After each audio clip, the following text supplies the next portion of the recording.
अच्युत शरणम अच्युत शरणम अच्युत शरणम।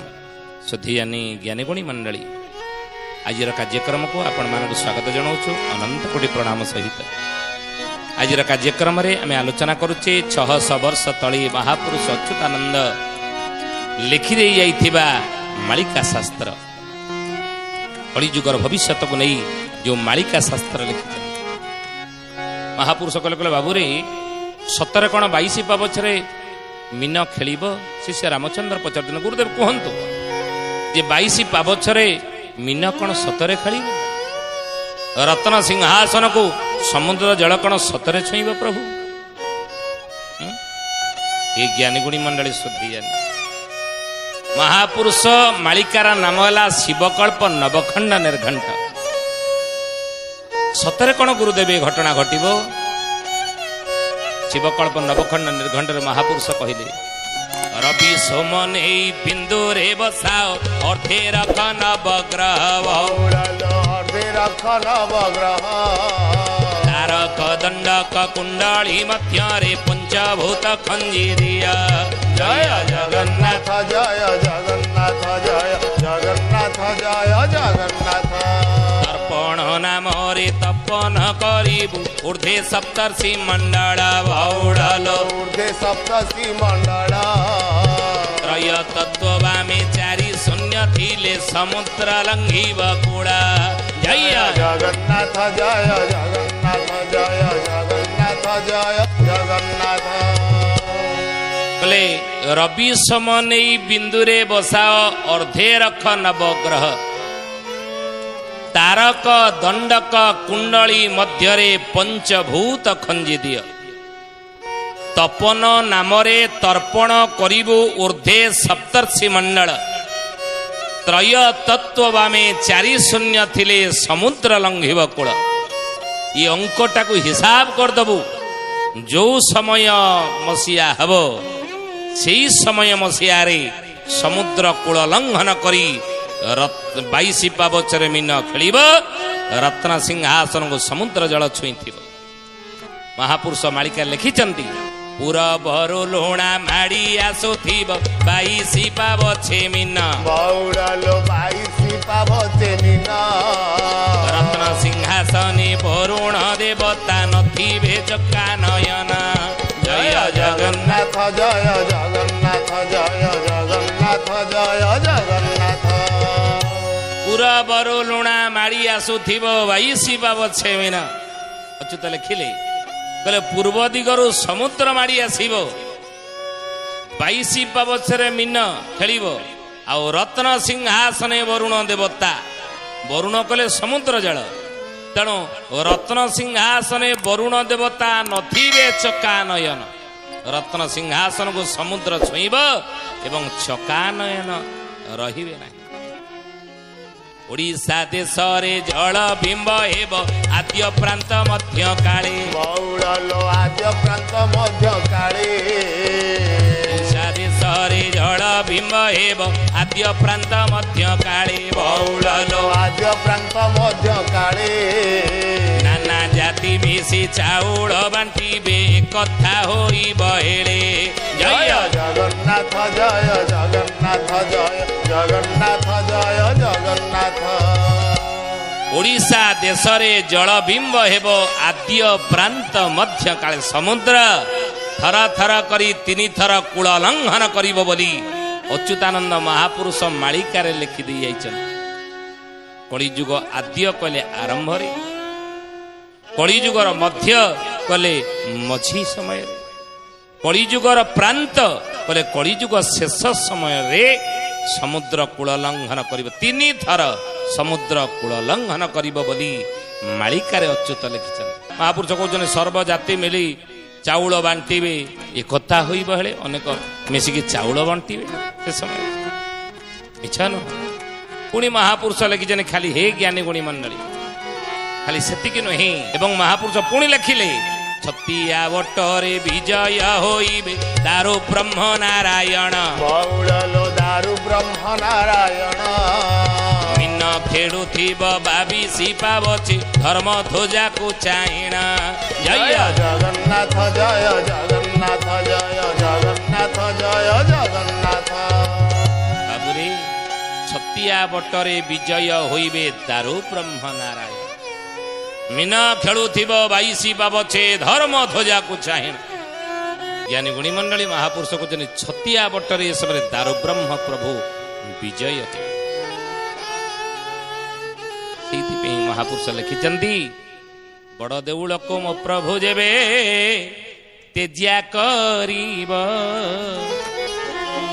କି ସଂକେତ ସେ ଦେଖିଲେ ମନେ ପ୍ରତ୍ୟୟ ହୋଇବ। ମହାପୁରୁଷ କହୁଛନ୍ତି କହିଲେ ବାବୁରେ ଜଗନ୍ନାଥ ଭାବଗ୍ରାହୀ ନୀଳାଚଳ କ୍ଷେତ୍ରେ ରହିବେ ନାହିଁ। ଯାଇ ଫୁଲଲୋ ଗୋପତେ ଜନମିବେ ଯାଇ, ଯାଇ ଫୁଲଲୋ ଗୋପତେ ଜନମିବେ ଯାଇ ଫୁଲଲୋ ଗୋପତେ ଜନମିବେ। ଯାଇ ଫୁଲଲୋ ଜଗନ୍ନାଥ ଭାବଗ୍ରାହୀ ନୀଳାଚଳ କ୍ଷେତ୍ରରେ ରହିବେ ନାହିଁ। ଯାଇ ଫୁଲଲୋ ଗୋପତେ ଜନ୍ମିବେ ଯାଇ। ଅଚ୍ୟୁତ ଲେଖିଲେ ଯାଇ ଫୁଲ ମାଳିକା, ମାଳିକାର ନାମ ହେଲା ଯାଇ ଫୁଲ ମାଳିକା। ଜଗନ୍ନାଥ ଭାବଗ୍ରାହୀ ନୀଳାଚଳ କ୍ଷେତ୍ରରେ ରହିବେ ନାହିଁ।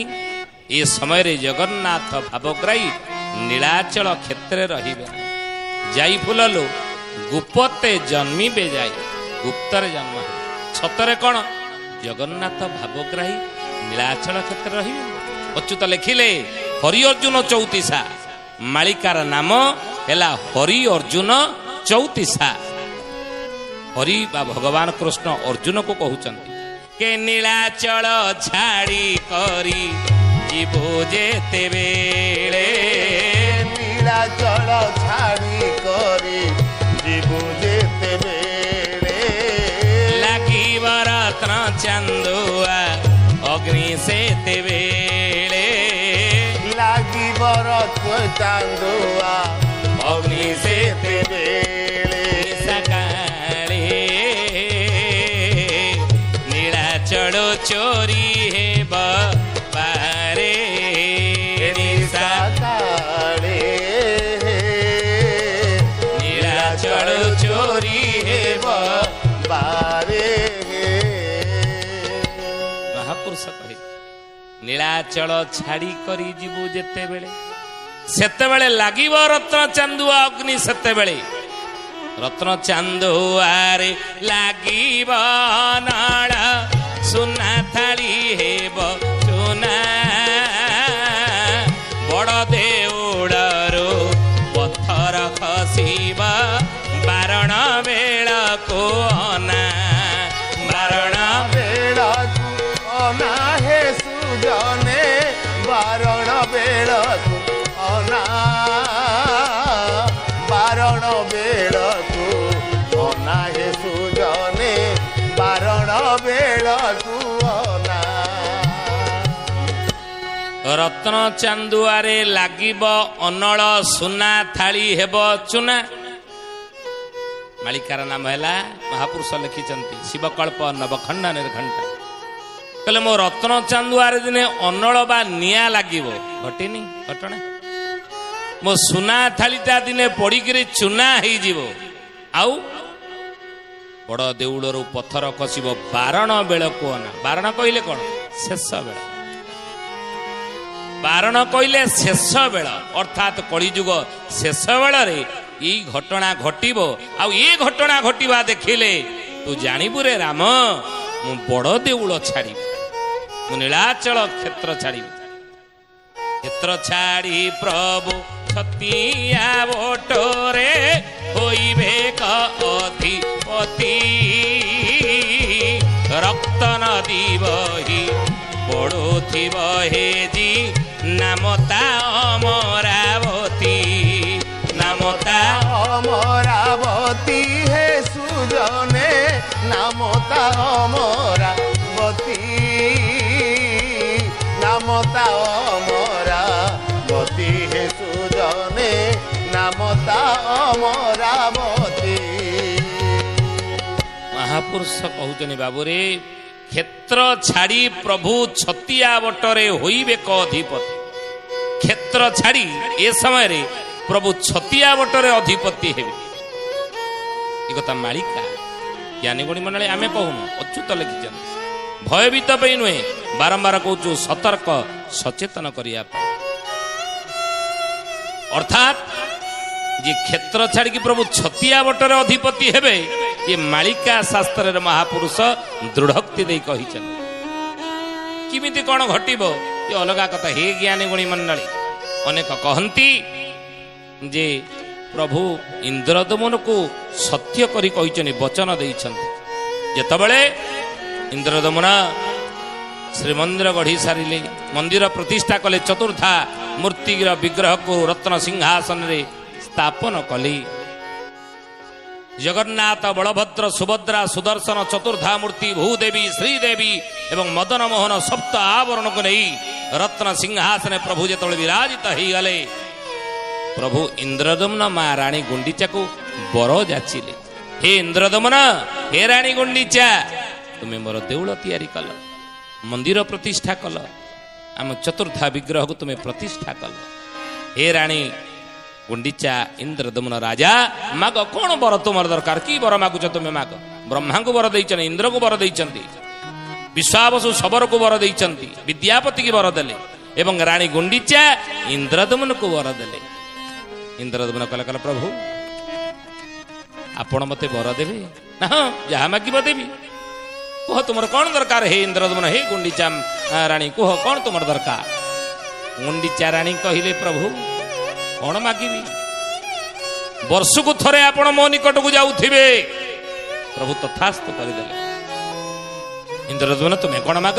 ଇନ୍ଦ୍ରଦମନ ତିନିଟା ବର ମାଗିଥିଲେ ଜଗନ୍ନାଥ ମହାପ୍ରଭୁ। ପ୍ରଭୁ ଆପଣଙ୍କ ପ୍ରତି ଶ୍ରଦ୍ଧା ସବୁବେଳେ ପାଇଁ ମୋର ରହିଥାଉ। ମୋ ଶ୍ରଦ୍ଧା କେବେ ହେଲେ ଆପଣଙ୍କ ପ୍ରତି କମ୍ ନ ହଉ। ଶ୍ରଦ୍ଧା ଭକ୍ତି ସବୁବେଳେ ଆପଣଙ୍କ ଚରଣ ଯୁଗଳ ତଳେ ମୋର ରହୁ। ରଖିଲେ ରଖ ଜଗନ୍ନାଥ, ଆଉ ନାହିଁ ରଖନ୍ତା, ତୁମ୍ଭେ ନ ରଖିଲେ ଆସିଲି, ଶୁଣି ହୁଆ ଚିନ୍ତା, ତୁମ୍ଭେ ନ ରଖିଲେ ଆସିଲି, ଶୁଣି ହୁଆ ଚିନ୍ତା, ତୁମ୍ଭେ ନ ରଖିଲେ ଆସିଲି, ଶୁଣି ହୁଆ ଚିନ୍ତା। ମାରିଲେ ଆପଣ ମାରିବେ, ଆପଣ ଯାହାକୁ ରକ୍ଷା କରିବେ। ଦୁନିଆରେ ତାକୁ ମାରିଲା ବାଲା କିଏ ଅଛି? ହେ ମହାପ୍ରଭୁ, ଆପଣ ଯାହାକୁ ମାରିବେ ତାକୁ ତାରିବା ଲୋକ ଦୁନିଆରେ କିଏ ବା ଅଛି? କାହାର ସାଧ୍ୟ ଅଛି ତାକୁ ରକ୍ଷା କରିପାରିବ ଏ ସଂସାରରେ?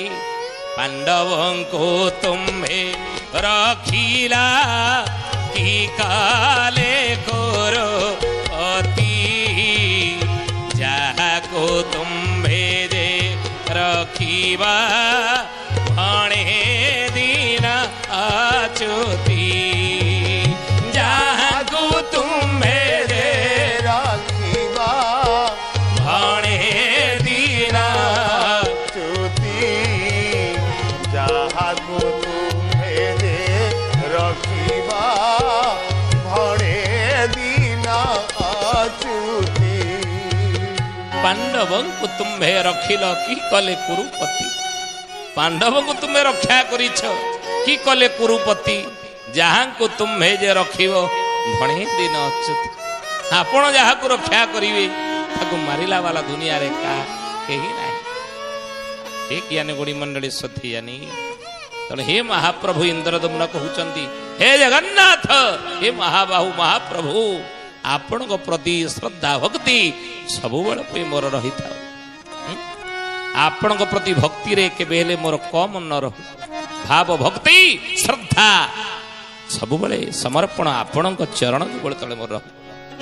ପ୍ରଭୁ ଭକ୍ତଙ୍କ ଭୃତ୍ୟ ହୋଇଣା, ଭୋଲୋ ଥିବୁନି ରତେ, ଅଚ୍ୟୁତ ଦାସର ମାନସା ପୂର୍ଣ୍ଣ କରା ଚିତେ, ଅଚ୍ୟୁତ ଦାସର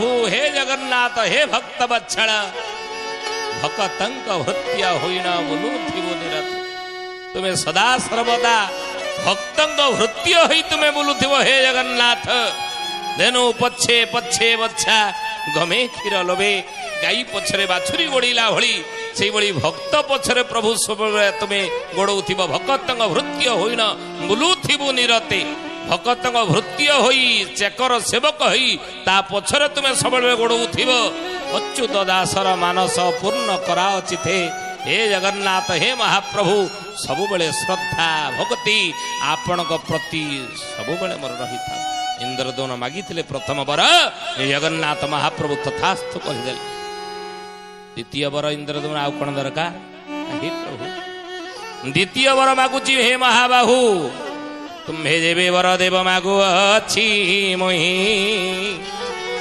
मोहर वंशरे के नथांतो साई प्रभु द्वितीय वर यदि वर दौचंती ई वर दियंतु द्वितीय वर मो वंशरे के न रुहंत महाप्रभु आखिर लुह बड़ी पकले ही इंद्रद्युम्न किए वंश बढ़िया पाई वर मागे तुम्हें वंश नाश करिया पाई वर मागिल ये वर नु अभिशाप काहे मागी नेल कौन पाई वंश नाश करिया पाई ये वर मागिल ओह हे इंद्रद्युम्न ना पुत्र नाती बोलिबे कह देउड़ा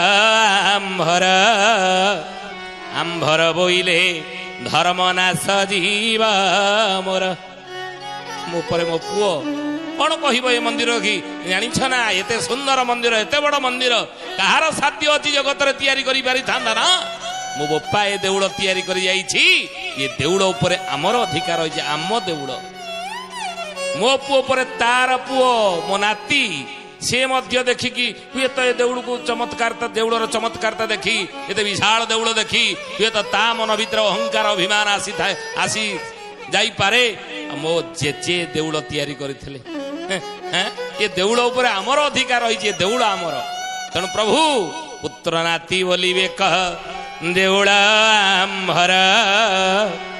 आंभर बोइले धर्म नाश जीव मोर मरीगला परे मो धर्म रे ग्लानी आनिया को चाहनी मो धर्म काले नाश होई जीवो सेहि में हे जगन्नाथ मो वंश आपण बुड़ी दियंत ना तथास्तु करि दिले जगन्नाथ महाप्रभु हे इंद्रद्युम्न आउ किछि मागिबो आउ कोन चाहुच ना प्रभु तृतीय वर ईटा आपण केबे हेले अन्यथा करिवे नाही ना कोन वर तृतीय कुह माग ना देउळ पछे प्रभु भांगी जाऊ मो मंदिर अस्तित्व वरं किछि न रहू ए नीलाचल क्षेत्र वरं भग्न हो जाऊ नीलाचल क्षेत्र किसी अस्तित्व वरं न रहू तो हे महाबाहु आपण मोर नीलाचल क्षेत्र केबेले छाड़ी जीवे नाही जगन्नाथ महाप्रभु तथास्तु करदेले सत्य सत्य सत्य त्रिबार सत्य करी कहूची हे इंद्रद्युम्न राणी गुंडीचा ए श्रीमंदिर पछे भांगी जाऊ देउळर अस्तित्व वरं किछि न रहू ए नीलाचल क्षेत्र वरं भग्न हो जाऊ किंतु मु तो नीलाचल क्षेत्र केबेले छाड़ी जीवे नाही प्रभु इंद्रद्युम्न को सत्य करी वचन देइछन आओ प्रभु नीलाचल किमिति छाड़ी मालिकार जदि अच्युतानंद महापुरुष लिखिचंदी नीलाचल प्रभु क्षेत्र छाड़ी जेतबेले रत्न सिंहासन को समुद्र जल छुईब 22 पावछर में खाली को रत्न सिंहासन को समुद्र जल छुईब ना